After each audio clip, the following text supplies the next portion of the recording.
औज़ुबिल्लाहिमिनश्शैतानिर्रजीम बिस्मिल्लाहिर्रहमानिर्रहीम। अस्सलाम वालेकुम स्टूडेंट्स। बेटा हमारी आज की क्लास जो है वो है एक्सरसाइज नंबर 2.7 से रिलेटेड। इससे पहले हम बेटा 2.6 तक तमाम चीज़ें पढ़ चुके हैं, जिनमें ख़ास तौर पर कुछ फार्मूले थे और कुछ प्रॉपर्टीज़ थी जो कि आपको याद होनी चाहिए। उनको याद किए बगैर हम 2.7 को सॉल्व नहीं कर सकेंगे। तो बराए मेहरबानी उन तमाम फार्मूलों को दोहरा लीजिएगा और आज का जितना काम हम आपको पढ़ा रहे हैं ये सारे का सारा आपको कॉपी वर्क करना है। और कॉपी वर्क करने के बाद इसमें भी जो प्रॉपर्टीज़ जहाँ जहाँ इस्तेमाल हुई हैं वो आपको याद करनी है। ठीक, आइए हम अपने एक्सरसाइज का आगाज़ करते हैं। आज की हमारी एक्सरसाइज है एक्सरसाइज नंबर 2.7।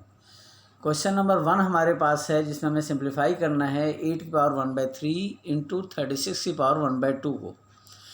सबसे पहले तो हम सोल्यूशन की हेडिंग डालेंगे बेटा। सोल्यूशन की हेडिंग डालने के बाद हम क्वेश्चन को कॉपी करेंगे। उसके बाद हम देखते हैं कि 8 और 36 दोनों कॉम्पोजिट नंबर हैं, लिहाजा हम इनको इनकी एक्सपोनेंशियल फॉर्म में कन्वर्ट करेंगे। 8 की एक्सपोनेंशियल फॉर्म हमारे पास आएगी 2 की पावर 3, और जो 36 की हम एक्सपोनेंशियल फॉर्म यूज़ कर रहे हैं वो है 6 की पावर 2, यानी 6 की पावर 2 इक्वल टू 36 होता है, और 2 की पावर 3 जो है वो 8 होता है। जब हम इनको इनकी एक्सपोनेंशियल फॉर्म में कन्वर्ट करेंगे तो 8 की जो होल पावर है 1/3 वो 2 की पावर 3 के साथ मल्टीप्लाई होगी। इसी तरह 36 की पावर 1/2 जो है वो 6 की पावर 2 के साथ मल्टीप्लाई होगी। 3 से 3 कैंसिल हो जाएगा बेटा, और 2 से 2 कैंसिल हो जाएगा। हमारे पास बचेगा 2 इंटू 6, और 2 इंटू 6 होता है 12, और यही हमारा आंसर होगा। इसके बाद है बेटा हमारे पास क्वेश्चन नंबर 4। क्वेश्चन नंबर 4 में हमें दिया है 81 x की पावर -8 z4 होल पावर 1/4। सबसे पहले हम बेटा सोल्यूशन लिख के उसका क्वेश्चन हम कॉपी करेंगे। कॉपी करने के बाद हम ये देखते हैं कि ब्रैकेट के अंदर एक पावर नेगेटिव है। हम सबसे पहले स्टेप में इसको पॉजिटिव में चेंज करेंगे, और साथ ही साथ जो भी हमारे पास कॉम्पोजिट नंबर है, जैसे कि यहाँ पे 81 है, हम इसको इसकी एक्सपोनेंशियल फॉर्म में भी कन्वर्ट करेंगे। ठीक, तो आइए हम देखते हैं अगला स्टेप क्या है। हम इज इक्वल टू को साइन डालने के बाद लिखते हैं 81 की जगह हमने लिखा 3 के पावर 4, क्योंकि 3 इंटू 3 इंटू 3 इंटू 3 जो है हमारे पास 81 आता है। और x की पावर -8 थी, इसको हमने डिनोमिनेटर में ले जाके पॉजिटिव में चेंज किया है, और साथ हमारे पास 3 के पावर 4 के साथ बच जाएगा z की पावर 4। होल पावर है 1/4। होल पावर हम जानते हैं बेटा तमाम कंपोनेंट्स के साथ मल्टीप्लाई होती है, लिहाजा ये मल्टीप्लाई होगी 3 की पावर के साथ भी, 4 z की पावर के साथ भी, और 8 की पावर के साथ भी। तो हमारे पास जो रिजल्ट आएगा वो होगा 3 की पावर 4 इंटू 1/4, इसी तरह z की पावर 4 इंटू 1/4, और x की पावर 8 इंटू 1/4। 3 की पावर 4 और 1/4 कैंसिल हो जाएंगे, z की पावर 4 और 1/4 भी कैंसिल हो जाएंगे, जबकि x की पावर 8 1/4 से जब कैंसिल होगी तो ये बच जाएगी x²। तो हमारा आंसर आ जाएगा 3z/x²। नेक्स्ट क्वेश्चन जो है हमारे पास बेटा वो बहुत इंपॉर्टेंट क्वेश्चन है।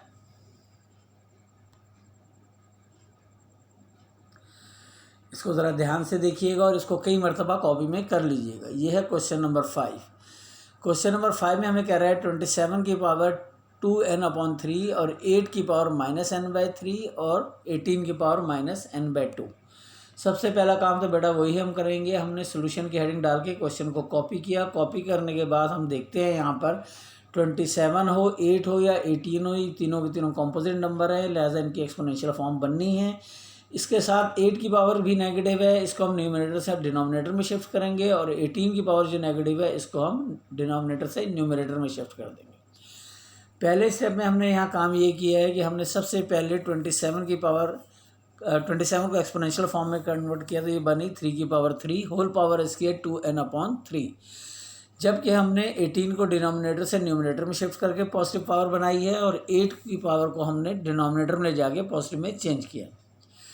इससे अगले स्टेप में अगर हम देखें तो यहाँ पर हमारे पास 3 की पावर क्योंकि ऊपर 3 और 2n/3 थी, लिहाजा 3 कैंसिल हुआ था, तो हमारे पास बच जाएगा 3 की पावर 2n। ठीक, इसी के साथ हम 18 की जब एक्सपोनेंशियल फॉर्म बनाएंगे तो वो बनेगा 2 इंटू 3², होल पावर है n/2, और डिनोमिनेटर में हमारे पास 8 था, 8 की एक्सपोनेंशियल फॉर्म बनेगी 2 की पावर 3 और होल पावर है n/3। अगले स्टेप में हम ये करेंगे कि जब हमने 18 की एक्सपोनेंशियल फॉर्म बनाई थी उसमें क्योंकि 2 कंपोनेंट आ रहे हैं, ये दोनों कंपोनेंट की होल पावर जो है इक्वली डिस्ट्रीब्यूट कर देंगे। तो रिजल्ट हमारे पास आएगा 3^2n into 2n/2 into 3^2 into n/2। ख्याल रखिएगा ये 2n/2 भी होल पावर की वजह से आई है और 3^2 इंटू n/2 जो है वो भी होल पावर की वजह से आई है। जबकि वो डिनोमिनेटर में ऊपर था 2^3 इन होल पावर n/3, तो 3 कैंसिल हुआ है, लिहाजा हमारे पास बचा है 2n। क्लियर। इसके बाद हमारे पास आ गया बेटा 3^2n इंटू 2n/2, जबकि ऊपर 3 की पावर में 2 और n/2 का 2 कैंसिल हुआ था, लिहाजा 3n बच जाएगा और डिनोमिनेटर में बच जाएगा हमारे पास 2n। हमारे पास यहाँ दो कंपोनेंट हैं, लाइक एक 3 और एक 2। 3 की पावर आपस में ऐड होंगी और 2 की पावर आपस में सॉल्व होनी है। हम क्या करते हैं कि हम ऊपर वाले हिस्से में, न्यूमरेटर वाले हिस्से में 3^2n और n को ऐड कर देते हैं, जबकि डिनोमिनेटर वाले हिस्से में क्योंकि n की पावर बड़ी है, लिहाजा ऊपर वाली पावर नीचे ला के हम 2n माइनस n/2 कर देंगे। जब 3^2n और n ऐड होंगे तो ये बन जाएगा 3^3n, और जब 2n में से n/2 माइनस होगा तो ये आ जाएगा 2n/2। ये हमारा आंसर है।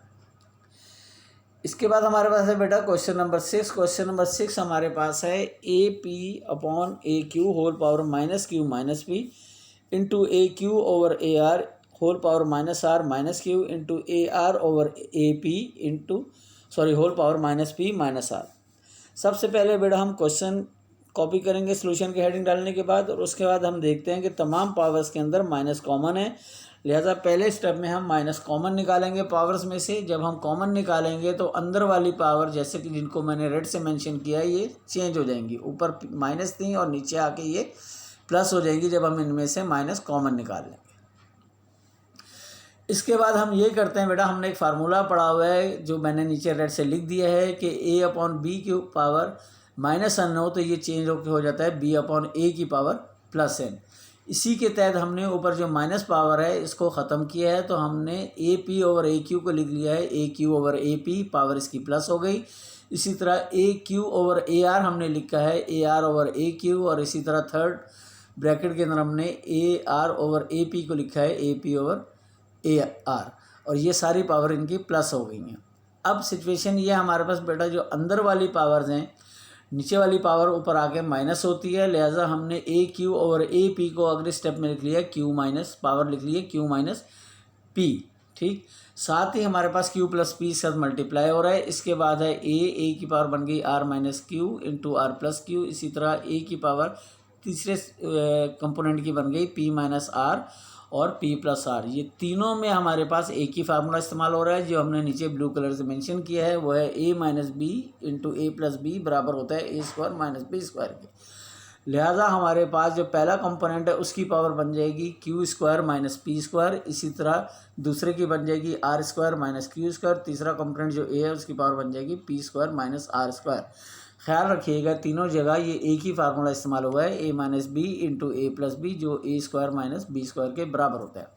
अब यहाँ पर बेटा हमारे पास तीनों पावर्स, तीनों बेसिस सेम हो गई हैं, लिहाजा हम इन पावर्स को आपस में ऐड करेंगे। जब हम इन पावर्स को आपस में ऐड करेंगे तो Q² से माइनस Q² कैंसिल हो जाएगा, माइनस P² से प्लस P² कैंसिल हो जाएगा, और R² से माइनस R² कैंसिल हो जाएगा। हमारे पास बचेगी A की पावर 0। आप जानते हैं कि एनीथिंग पावर 0 होगा करता है 1 के बराबर, लिहाजा ये हो जाएगा 1। तो हमारा आंसर आया 1। इसके बाद है हमारे पास बेटा क्वेश्चन नंबर 7। क्वेश्चन नंबर 7 में कह रहा है 4th root of AX over AY into 4th root of AY over AR into 4th root of AR over AX। अब ये तीनों का इंडेक्स क्योंकि बराबर है, लिहाजा ये डायरेक्ट सॉल्व होना है क्वेश्चन। सबसे पहले हम सोल्यूशन डाल के क्वेश्चन को कॉपी करेंगे, उसके बाद हम प्रॉपर्टीज़ के तहत, क्योंकि इंडेक्स सेम है, लिहाजा तमाम तीनों इंडेक्स को सिंप्लीफाई करके हम एक इंडेक्स के अंदर ले आएंगे। ठीक, यहाँ पे ऊपर हमारे पास क्या था, ऊपर था AX ओवर AY, तो नीचे बन गया AX over AY into AY over AX into AR over AX। क्योंकि तीनों का इंडेक्स सेम है, देख लीजिए तीनों का इंडेक्स 4 है, लिहाजा इनको हम एक इंडेक्स के अंदर मर्ज कर लेंगे। जब हम मर्ज करेंगे तो AR से AR कैंसिल होगा बेटा, AY से AY कैंसिल होगा, और AX से AX कैंसिल हो जाएगा। ठीक, तो हमारे पास ऊपर AX से AX कैंसिल हो रहा है यहाँ पे। हमारे पास ए वाई से ए वाई कैंसिल हो रहा है और ए आर से ए आर कैंसिल हो रहा है, लिहाजा जब डिवीजन में कैंसिलेशन होती है तो 1 बचता है, हमारे पास बचेगा 4th रूट ऑफ 1। हम ये जानते हैं कि 1 की पावर कुछ भी हो वो 1 ही रहता है, लिहाजा हम इसका आंसर लिख देंगे 1। 1 की पावर बन रही है यहाँ पे 1/4। 1 contain any power is always equal to 1, लिहाजा यहाँ हमारा आंसर आ जाएगा 1। इसके बाद है बेटा हमारे पास क्वेश्चन नंबर 7, 6 और 7। जैसे हमने 6 किया था वैसे ही हमारा 7 और 8 भी हमने जैसे 6 किया था वैसे हमारा क्वेश्चन नंबर 8 सॉल्व होना है। ये आपका होमवर्क है, ये आप खुद करेंगे। ठीक, ये हमने लिख दिया है, question 8 will be solve with the help of question number 6। Same as it is ऐसे ही होगा। मैं एक नज़र आपको दिखा देता हूँ। क्वेश्चन नंबर 6 जो है हमारे पास, ये आ रहा है हमारे पास क्वेश्चन नंबर 6। तो ये इसका जो स्टेप इज इक्वल टू से शुरू है ना, इज इक्वल टू पहला छोड़ दें, दूसरा तीसरा जो स्टेप है ये बिल्कुल क्वेश्चन नंबर 8 के एन मुताबिक है, लिहाजा यहाँ से आपका क्वेश्चन नंबर 8 स्टार्ट होगा और इसी के मुताबिक आप क्वेश्चन को सॉल्व करेंगे। इसके बाद हमारे पास है बेटा क्वेश्चन नंबर 9।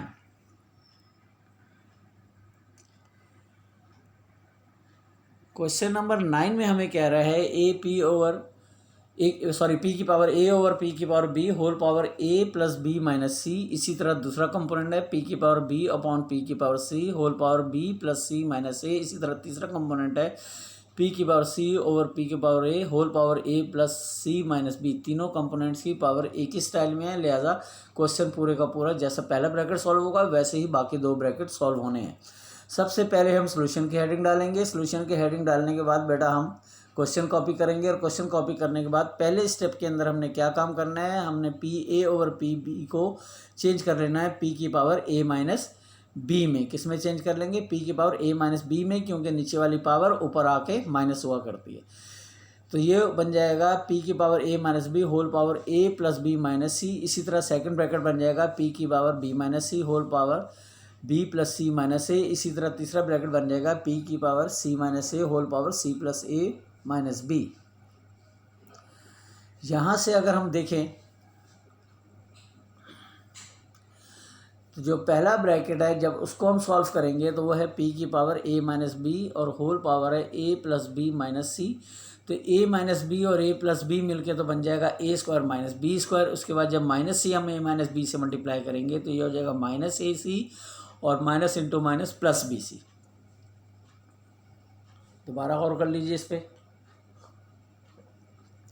बनेगा पी की power a square minus b square minus a c plus b c. इसी तरह दूसरा ब्रैकेट बनेगा पी की power b square minus c square minus B a plus a c. और तीसरा ब्रैकेट बनेगा पी की power c square minus a square minus b c plus a c. अब तीनों की बेसिस क्योंकि सेम है लिहाजा इनको एक जगह हम ऐड कर देंगे, एक बेस के ऊपर ऐड कर देंगे। तो हमारी बेस है पी, होल पावर हमारे पास बन रही है a square minus b square minus a c plus b square minus c square minus a b plus a c plus c square minus a square minus b c plus a b. ये तमाम power एक दूसरे के साथ plus minus की वजह से cancel हो जाएंगी और हमारे पास बचेगा पी की पावर 0 और एनीथिंग पावर 0 हुआ करता है 1। लिहाजा यहाँ पे हमारा ये क्वेश्चन कंप्लीट हो जाएगा। आज तक का जो बेटा आपका लेक्चर है वो यहीं तक का है। ये सारा काम आपने कॉपी वर्क करना है। आगे हमने यहाँ क्वेश्चन के एंड में लिख दिया है कि एनीथिंग पावर 0 इक्वल टू 1 होती है, लिहाजा पी की पावर 0 जो है वो भी 1 होगी। ये सारा कॉपी वर्क जल्द से जल्द कर लीजिएगा और इनकी प्रैक्टिस खास तौर पे क्वेश्चन नंबर 5 की प्रैक्टिस बहुत ज़्यादा कर लीजिएगा, क्योंकि 5 ईयर में आने वाला क्वेश्चन है। Thank you.